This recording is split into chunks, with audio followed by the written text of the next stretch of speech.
We have a woman as governor who has no plan, no agenda, no vision. How do we change that as Democrats? I think what we have to do, and what I want to do, is examine everything around a couple of core issues, not the least of which is the one I'm pounding away right now in job growth. Because when you're dead last in anything of importance, that's got to tell you something.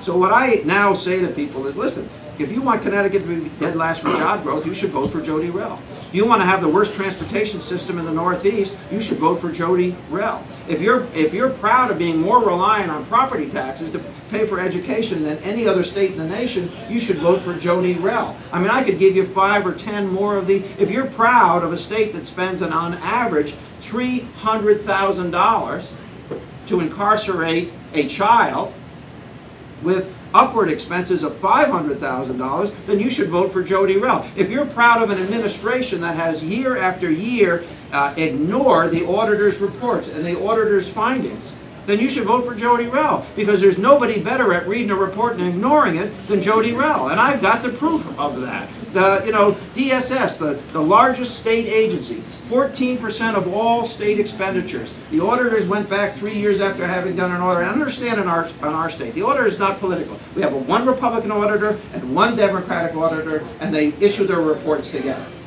Went back 3 years after doing a major audit of DSS, our largest agency. What did they find? They found that the top 14 proposals that they had made had been ignored, leading to the loss of millions of dollars.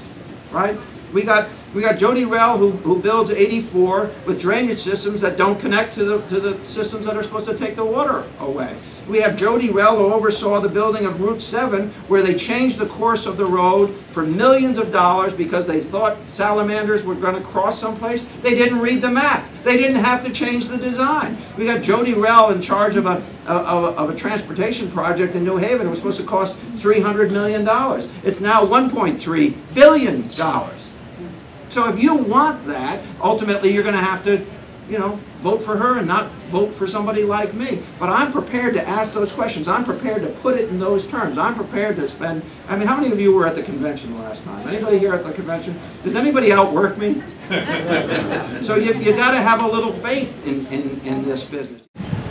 People have got to understand that this is the change election. Either we change or it becomes too late. And that's part of the answer to that question as well.